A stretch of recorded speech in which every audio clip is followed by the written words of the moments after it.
오늘 추수감사주일로 저희가 하나님 앞에 예배드리고 있습니다. 제가 보통 때는 성경을 순서대로 이렇게 설교하고 있는데, 이렇게 절기 때는 이제 그 절기에 맞는 본문을 정해서 설교하려고 노력하고 있습니다. 감사주일 설교 본문을 찾는 것이 제일 어려웠던 일 중에 하나였습니다. 왜냐하면 감사라는 주제에 적합한 본문을 찾기가 어려워서가 아니라 성경 전체가 다 감사에 대한 내용이기 때문에 그에 맞는 본문을 정한다면 사실 창세기부터 요한계시록까지 다 성경 전체가 본문이 되기 때문이죠. 그렇지만 그 중에서도 저는 사도 바울이 쓴 편지, 골로새라고 하는 지역에 보냈던 편지를 본문으로 정해서 이 본문에 나와 있는 사도 바울이 보여주었던 그런 감사의 원리, 감사의 이유들을 잠깐 생각해 보고자 합니다.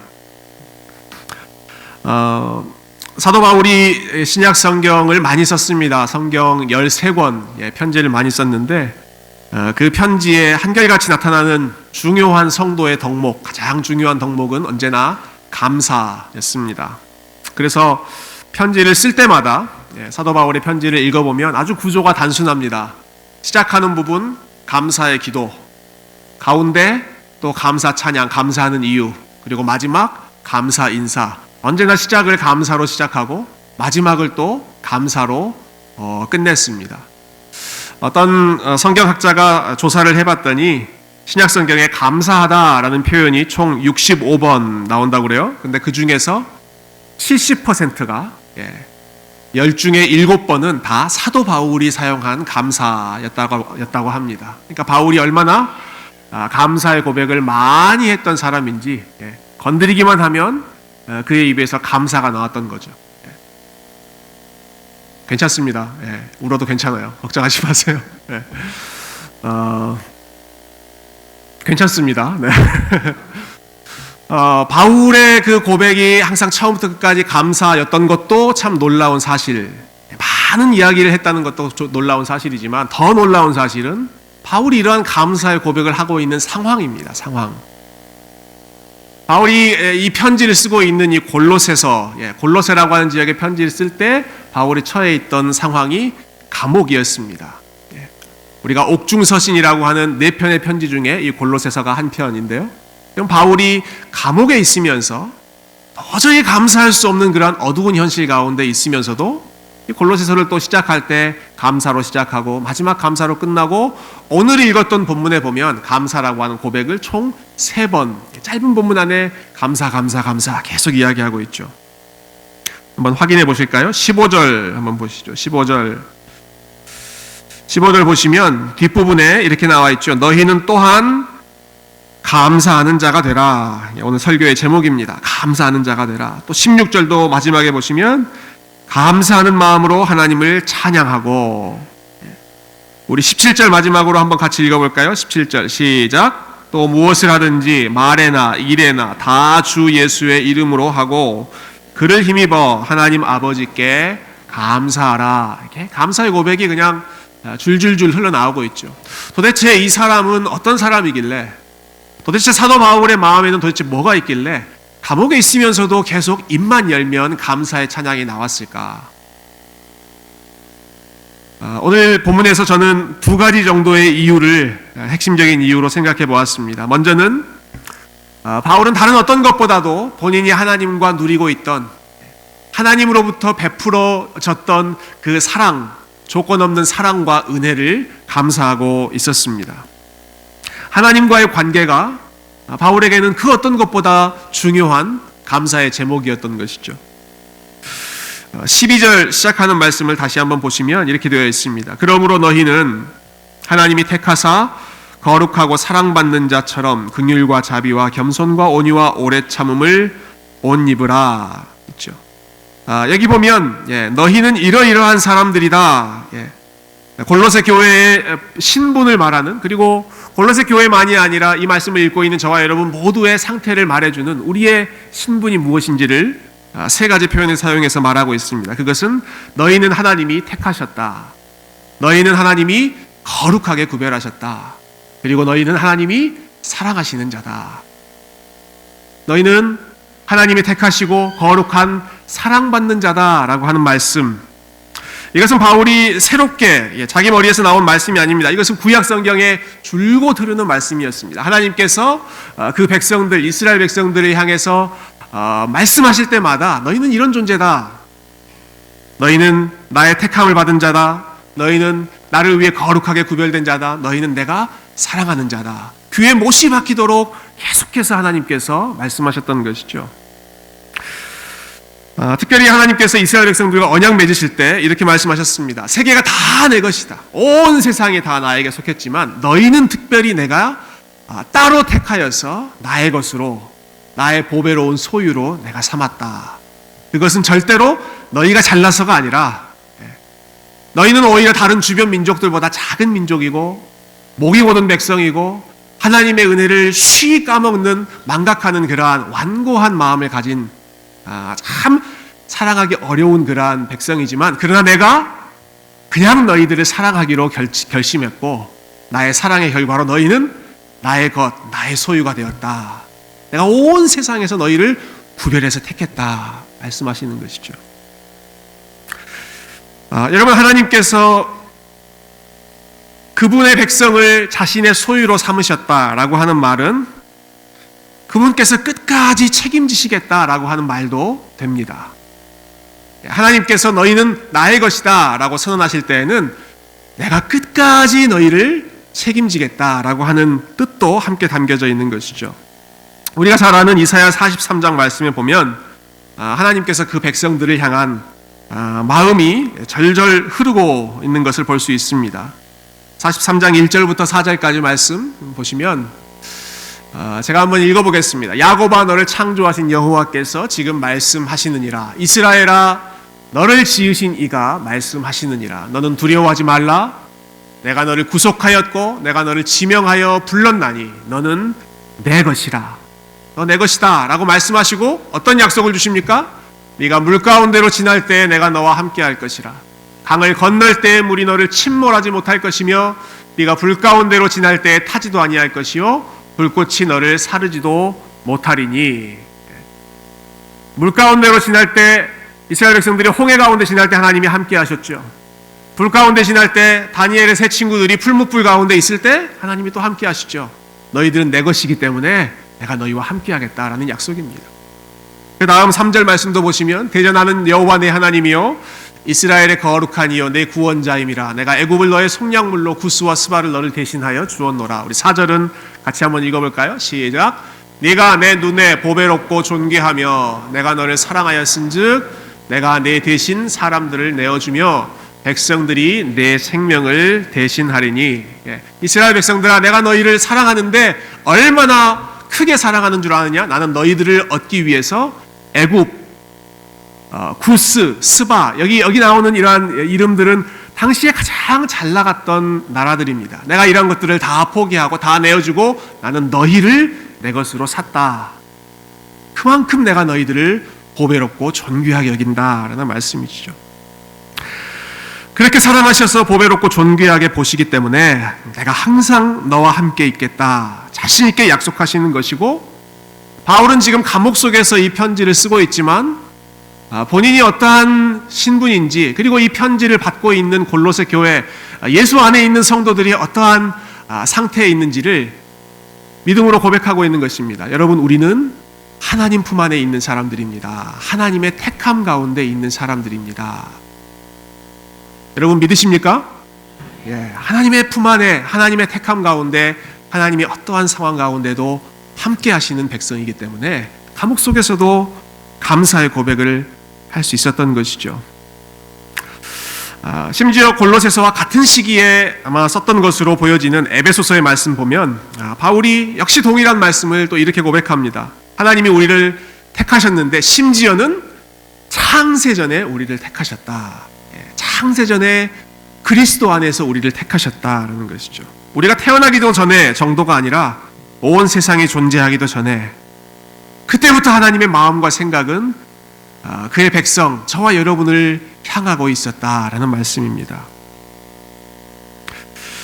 특히 창세전에 사랑하시고 택하셨다라는 말은 우리가 생기기도 전, 우리가 어떠한 일을 하기도 전에 택하셨다는 말이기 때문에 우리의 자격이나 우리의 됨됨이나 어떠한 우리가 선한 일을 행해서가 아니라 그냥 하나님께서 아무 자격 없는 자들을 주권적으로 사랑하셨다라는 말씀입니다.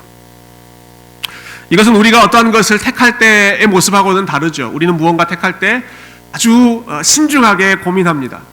여러분 어떤 물건을 사실 때 가게 안에서 혹은 아마존으로 쇼핑하실 때 이것 비교하고 저것 비교하고 신중하게 고르셔서 선택하실 것입니다. 학교에서 학생들을 선발할 때, 직장에서 직원들을 선발할 때 여러 가지 이 리ኳ이어먼트들을 다 보고 어플리케이션을 보고 신중하게 제일 그 기준에 맞는 사람을 선택합니다. 사랑하는 사람 결혼할 때도 마찬가지죠. 나와 평생을 같이 할 상대자를 선택할 때도 이 사람이 맞을까? 평생 나와 함께 할 수 있는 사람이 맞을까? 여러분 신중하게 판단하고 고민하고 고르셨죠. 물론 그렇게 고르고 계속 우리는 후회하면서 삽니다만은, 그렇지만 그러기 전에 신중하게 고르고 선택하는 것이 우리의 모습입니다. 뭐든지 우리는 열심히 고릅니다. 열심히 판단합니다. 그러나 하나님께서 저와 여러분을 선택하실 때 그렇게 하지 않으셨습니다. 창세전에, 우리가 태어나기도 전에, 우리가 뭔가를 하기도 전에 이미 그냥 하나님께서 너는 내 것이다, 내가 찜, 이렇게 사랑하기로 결단하신 것이죠. 하나님의 기준에는 미치지 못하는 사실 자격 미달, 함량 미달인 죄인임에도 불구하고 하나님은 그냥 우리를 사랑하기로 결단하셨다라는 것입니다.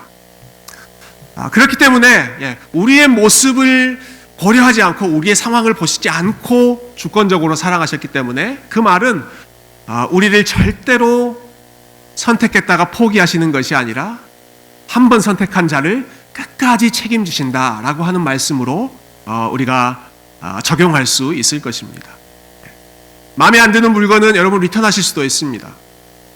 뽑았는데 함량 미달인 그런 직원이나 학생들은 디스차지 할 수 있는 그러한 권한이 있겠죠. 그렇지만 하나님께서 저와 여러분을 선택하셨을 때에는 내가 잘못 선택했네 이렇게 후회하시는 것이 아니라 창세전에 이미 영원 전부터 우리를 선택하셨기 때문에 영원 후까지 마지막까지 하나님은 그 택하신 자를 포기하지 않고 지키신다. 사도 바울의 마음 가운데 가득 찼던 감사의 제목이 바로 이것이었습니다. 내가 지금 감옥에 있지만 내 삶은 하나님의 택하심 가운데 그리고 하나님의 보호하심 가운데 지금부터 영원까지 나는 있을 줄로 믿는다. 이것이 바울의 감사의 제목이었고 이것이 골로새 교인들에게 권면하는 또한 감사의 제목이었고 이 말씀을 오늘 이 아침에 읽는 저와 여러분의 마음 가운데에도 하나님께서 우리에게 부어주시는 넘치는 사랑, 자격 없는 자에게 베풀어 주시는 조건 없는 사랑이 더 풍성하게 넘치기를 주님의 이름으로 축원드립니다. 한 가지 더 이유를 좀 생각해 보면 좋겠습니다. 바울이 감옥에서도 풍성한 감사를 드릴 수 있었던 또 한 가지의 이유는 하나님으로부터 받은 사랑뿐만이 아니라 성도 간에 함께 나누었던 사랑 때문에 그렇습니다. 성도 간의 사랑, 성도 간의 회복된 관계가 바울에게는 큰 감사의 제목이었던 것이죠. 여러분 13절과 14절 한번 잠깐 보실까요? 13절과 14절에 이렇게 이야기합니다. 누가 누구에게 불만이 있거든 서로 용납하여 피차 용서하되 주께서 너희를 용서하신 것 같이 너희도 그리하고 이 모든 것 위에 사랑을 더하라. 이는 온전하게 매는 띠니라. 서로 사랑하라, 서로 용납하라 하는 말씀이죠. 그리고 나서 15절 우리 한번 같이 읽어보십시다. 시작. 그리스도의 평강이 너희 마음을 주장하게 하라. 너희는 평강을 위하여 한 몸으로 부르심을 받았나니 너희는 또한 감사하는 자가 되라. 감사하는 자가 되라는 말을 하면서 그 하나의 전제로 너희의 마음에 평강이 가득하고 그리스도의 평강이 너희 마음을 주장하게 하라. 그 평강은 어떻게 얻을 수 있는 것입니까? 서로 간에 모든 것 위에 사랑의 띠로 하나 되었을 때, 그 관계 안에 평강이 넘쳤을 때 마음 가운데 하나님 앞에 감사하는 마음이 흘러 넘친다라고 하는 것이죠. 누가 누구에게 불만이 있다고 하더라도, 부족한 모습이 있더라도, 허물이 있다고 하더라도 서로 용납해라. 그것이 평강을 얻는 길이고 평강으로부터 하나님을 향한 감사가 넘치게 된다라는 것이죠. 우리가 방금 읽은 이 구절은 겉으로는 명령형으로 되어 있지만 너희가 이렇게 살아라라는 명령으로 되어 있지만 다른 한편으로는 이것은 바울이 애쓰며 순종하고자 했던 실천하고자 했던 삶의 목표였고 또 골로새 교회가 구체적으로 이렇게 살려고 애썼던 그러한 현실이었고 그러한 삶의 흔적이 골로새 교회의 삶 가운데 또 사도 바울의 삶 가운데 나타나 있었습니다. 바울은 편지를 마무리할 때마다 항상 사람들의 이름을 많이 언급했는데요. 이 편지 골로새서의 마지막 부분에 보니까 아주 많은 사람들의 이름을 언급하고 있는데 아주 흥미로운 그런 이름들이 제 눈에 들어왔습니다. 특히 이 이름들은 이전에 관계가 얽혀 있었다가 다시 관계가 회복된 그러한 사람들의 면면이었습니다. 여러분 골로새서를 펼쳐놓고 계시니까 조금만 뒤로 가셔서 4장 10절을 한번 보시죠. 한 장만 뒤로 가셔서 4장 10절을 보시면 문안 인사 중에 이렇게 이름을 언급합니다. 나와 함께 갇힌 아리스다고와 바나바의 생질 마가와 이 마가에 대하여 너희가 명을 받았음에 그가 이르거든 영접하라. 여러 사람들을 언급하는 가운데 특히 마가라는 이름을 언급하고 있습니다. 나와 지금 마가가 함께 같이 동역하고 있고 마가도 너희에게 문안한다. 특별히 이 마가가 너희 가운데 가면 잘 따뜻하게 영접해라. 콕 집어서 마가라는 이름을 강조하고 있죠. 원래 바울과 이 마가복음을 썼던 이 사람은 좋은 관계가 아니었습니다. 한때 뒤틀어져 있던 그런 관계였습니다. 여러분 바울이 여러 차례 전도 여행을 했던 것을 아실 텐데요. 특히 제일 처음 1차 전도 여행을 했을 때 이 마가도 함께 전도 여행에 갔다가 마가가 중도 탈락합니다. 그것 때문에 바울이 굉장히 실망합니다. 그리고 마가는 이 사람은 계속 같이 할 수 있는 사람이 아니다라고 선을 딱 긋습니다. 그래서 2차 전도 여행을 다시 시작할 때는 마가를 팀에서 제외시켰습니다. 그래서 마가를 아끼던 이 바나바라고 하는 사람이 그러지 말고 우리 마가도 좀 데려갑시다. 계속 바울을 설득하는데 급기야는 마가도 제외하고 그렇게 데려가자고 요청하는 설득하는 바나바도 제외하고 나는 당신들하고 함께하지 않겠습니다 라고 다 제외하고 바울이 다른 사람과 함께 전도 여행을 떠났죠. 이런 걸 보면 사도 바울이 굉장히 자기 고집이 강했던 그런 사람이었다, 아주 뒤끝 있는 사람이었다라는 것을 좀 알 수 있는데요. 여러분 아마 바울 생각하면 항상 우리랑은 전혀 다른 부류의 아주 고매한 인격, 아주 훌륭한 사람이라고 생각하실지 모르겠지만 이런 뒤끝이 있었다라는 것을 볼 때 좀 마음의 위안이 되시지 않습니까? 바울도 역시 나랑 마음 안 맞으면 내치는 그러한 모습이 있었던 거죠. 여러분 그런데 그것이 끝이 아니었다라는 사실이 중요합니다. 한 번 마가와 뒤틀리고 마가를 제외시켰지만 거기서 끝나지 않고 지금 이 골로새서 편지를 쓰고 있을 때 마가도 나와 함께 여러분에게 문안합니다 라고 지금 밝히고 있는 것이죠. 그리고 여러분이 이 마가를 잘 영접해 주십시오. 내가 사랑하는 사람입니다. 두 사람의 관계가 이전에는 서로 허물을 보고 서로 부족한 부분을 보고 우리는 함께 할 수 없다라고 생각했지만 두 사람의 관계가 사랑으로 하나 되어 있는 서로 용납해 있는 관계의 회복이 이루어졌던 것이죠. 자, 또 한 명의 흥미로운 이름이 4장에 나오는데요. 4장 9절을 제가 한번 읽어보겠습니다. 신실하고 사랑을 받는 형제 오네시모를 함께 보내노니 그는 너희에게서 온 사람이라 그들이 여기 일을 다 너희에게 알려주리라. 오네시모라고 하는 이름이 나오죠. 지난 여름 수양회 때 함께 참여하셨던 분들은 이 오네시모의 이름이 친숙하실 것입니다. 우리가 빌레몬서를 통해서 오네시모에 대해서 많이 들었기 때문이죠. 이 오네시모는 원래 노예였던 사람입니다. 근데 자기 주인 빌레몬이라고 하는 사람을 배신하고 주인을 떠나서 도망쳤던 그러니까 범죄인 노예가 바로 이 오네시모였습니다.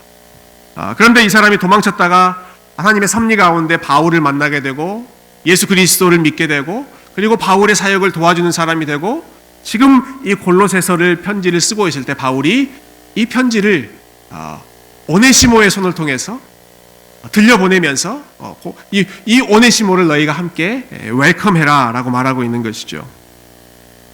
보니까 이 오네시모가 이 골로새 지역의 출신이었던 것입니다. 그는 너희에게서 온 사람이라. 너희에게서 온 사람이라. 이 골로새 지역 출신이었던 오네시모가 바울을 만나고 예수님을 만나고 지금 다시 돌아가는 것이죠. 여러분, 근데 이 돌아가는 교회에는 이 오네시모가 원래 도망쳐 나왔던 집 주인의 가족들, 그 사람들이 살고 있었습니다. 빌레몬이라고 하는 주인, 그의 아들의 이름이 아키뽀라고 하는 이름을 가진 사람이었죠.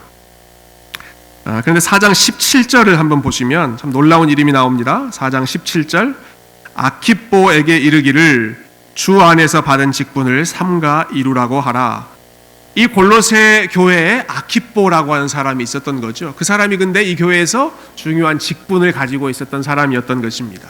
자, 빌레몬의 아들 아키뽀, 그 아키뽀가 있는 곳으로 오네시모가 가는 거죠. 여러분, 이전에는 굉장히 껄끄러운 그런 관계이지 않았겠습니까? 오네시모와 빌레몬, 오네시모와 아키뽀, 또 오네시모의 과거를 아는 골로새 교회 사람들. 그 사람이 어떤 사람인지 골로새 교회 지역 사람들은 다 아는 것입니다. 그렇지만 편견을 가지고 있는 것이 아니라, 서로의 허물을 바라보는 것이 아니라, 서로의 과거를 들먹이는 것이 아니라, 오네시모는 너희에게서부터 온 사람이고 너희의 사랑을 받는 사람이고, 오네시모 아키뽀, 오네시모 골로새서 교회, 너희들은 함께 동역하고 함께 사랑하는 자들이다. 아까 우리가 읽었던 13절 14절에서 허물이 있거든 서로 용납하고 서로 용서하되 주께서 너희를 용서하신 것처럼 하라 했던 이 말씀을 골로새 교회 성도들이 몸소 행하면서 그대로 살려고 애썼던 흔적이 여기에 나와 있는 것이죠. 그것이 공동체가 하나됨을 이루는 평강으로 이어지고, 평강이 사람들의 마음으로부터 감사의 고백으로 흘러나왔던 것입니다. 이 평강을 위하여 너희가 부름받았나니 너희는 또한 감사하는 자가 되라. 서로에게 부족한 모습이 있고 또 서로에게 불만이 있고 서로에게 허물이 있지만 그러한 것을 사랑으로 덮고 용납하는 성숙한 공동체, 그 공동체가 사도 바울에게 감사의 제목이고 골로새 교회 성도들에게도 큰 감사의 이유가 되었던 것이죠. 우리가 감사할 수 있는 제목이 많지만 우리가 속해 있는 공동체, 교회로 인하여서 하나님 앞에 크게 감사해야 합니다. 여러분, 우리 교회가 여기까지 올 수 있었던 것, 또 우리 교회가 이렇게 사랑으로 하나 되고 평화로운 가운데 하나님 앞에 예배할 수 있는 것, 가장 먼저는 하나님께서 우리에게 허락하신 은혜의 결과입니다. 그래서 우리가 하나님께 감사합니다. 그러나 그와 더불어서 우리 안에 있는 여러 다양한 성도들이 서로를 사랑하고 부족한 부분이 있지만 그것을 용납하고 용서하려고 애쓰고, 그 모든 관계 위에 사랑을 더하려고, 허물을 덮어주려고 애쓸 때 그 결과로 우리 아틀란타 새교회가 이렇게 평안한 가운데 하나님의 은혜를 누리고 있는 줄로 믿습니다. 지난 1년이 저에게는 굉장히 의미 있는 시간이었습니다. 이곳에 와서 처음으로 보냈던 1년이기 때문인데요. 여러분, 처음 목회를 시작한 이 젊은 목사의 모습이 여러분 얼마나 부족한 게 많이 있었겠습니까? 어떻게 대답해야 될지 난감하시죠? 이거 지금 예스라고 해야 되나? 고개를 끄덕이는 분 제가 몇 분 봤습니다. 부족한 게 얼마나 많았겠습니까?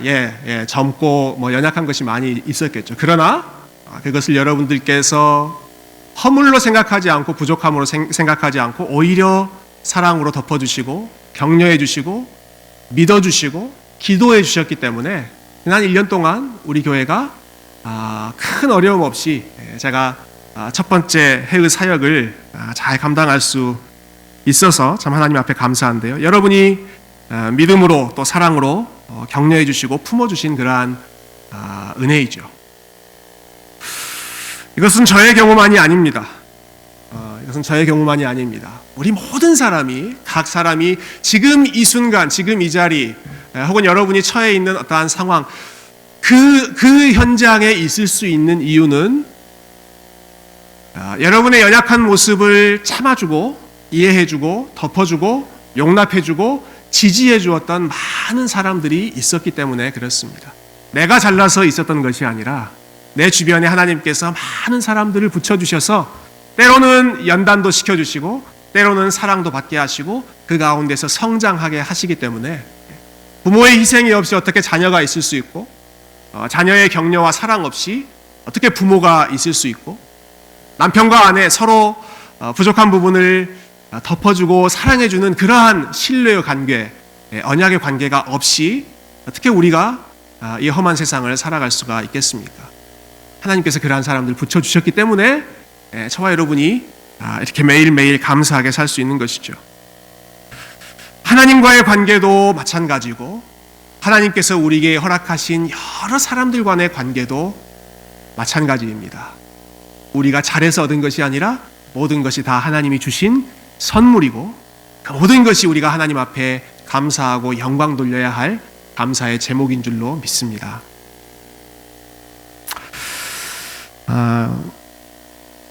말씀을 정리하면 좋겠는데요. 여러분 감사주일 말씀을 준비하는 가운데 저는 성경의 한 사건이 떠올랐습니다.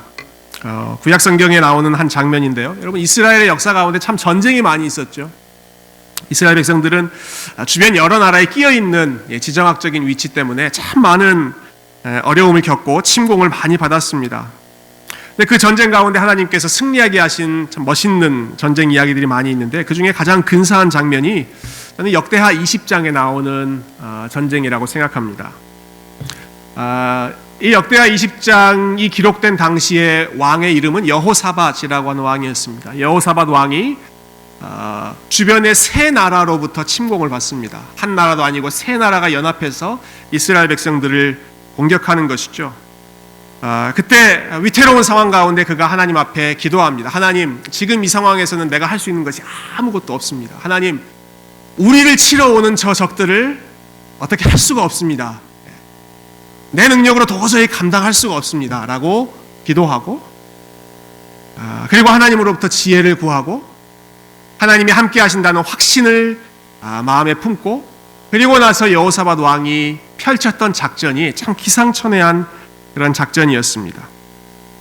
앞에 나와 있는 21절 보시면 백성과 더불어 의논하고 노래하는 자들을 택하여 거룩한 예복을 입히고 군대 앞에서 행진하며 여호와를 찬송하여 이르기를 노래하는 사람, 찬양하는 사람들을 택해서 군대 앞에서 행진하게 하는 것이죠.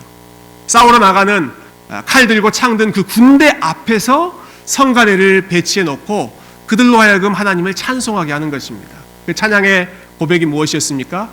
여호와께 감사하세 그의 인자하심이 영원하도다 하게 하였더니 그 찬양의 고백이 뭡니까? 여호와께 감사하세 여호와께 감사하세. 여러분 한번 따라서 해보실까요? 여호와께 감사하세. 네, 사인이 잘 안 맞았습니다. 여호와께 감사하세 그의 인자하심이 영원하도다. 예. 주님께 감사하세 그의 인자하심이 영원하도다 하게 하였더니 바로 그 찬양이 시작될 때 무슨 일이 일어납니까? 그 노래와 찬송이 시작될 때 여호와께서 복병을 두어 유다를 치러 온 암몬 자손과 모압과 세일산 주민들을 치게 하심으로 그들이 다 패하였더라. 이스라엘 백성들이 손 하나 까딱하지 않고 승리한 싸움입니다. 그들이 했던 것은 무엇입니까? 찬양한 것뿐입니다. 여호와께 감사하세 그의 인자하심이 영원하도다 라는 찬양을 고백했을 때 그 찬양 소리를 들으신 하나님께서 그들 앞에 놓여 있던 가장 큰 문제들을 해결해 주셨던 것이죠. 이스라엘 백성들이 찬양할 때 하나님께서 승리케 하셨습니다. 감옥 안에 있던 사도 바울이 찬양할 때 옥문이 열리고 또 사도 바울을 얼감했던 모든 것들로부터 풀려나는 그러한 기적을 경험하게 됐던 것 우리가 사도행전을 통해서 보게 됩니다. 여러분 이 말씀이 저와 여러분의 고백이 되었으면 좋겠습니다. 우리 앞에 놓여 있는 여러 어려움 가운데 지금 이 시간 우리에게 허락되어 있는 우리가 처해 있는 이 현실 가운데 여러분 다른 어떤 것보다 우리 이렇게 고백하면 좋겠습니다. 여호와께 감사하세. 하나님 제가 주님 앞에 감사하겠습니다. 주님의 인자하심이 영원하시기 때문입니다. 여러분의 상황이 하나님께서 허락하신 여러 가지 감사의 조건, 감사의 제목이 있는 상황이라면 더더욱 이 고백을 마음껏 올리시기를 바랍니다. 혹시는 전쟁의 상황, 어려운 상황, 사도 바울과 같이 감옥 안에 처해 있는 그러한 상황이라고 할지라도, 그래서 하나님, 제 힘으로는 도저히 어떻게 할 방법이 없습니다. 할 도리가 없습니다. 여러분, 정말 절망적인 그러한 상황이라고 할지라도 우리 하나님 앞에 입을 벌려 감사의 고백을 올려드리십시다. 여호와께 감사하세, 그의 인자하심이 영원하도다. 이 찬양의 고백대로, 그 감사의 고백대로 하나님께서 저와 여러분의 삶 가운데 더 풍성한 은혜, 더 큰 감사의 제목, 그리고 승리의 하루하루를 선물해 주실 줄로 믿습니다. 함께 기도하겠습니다.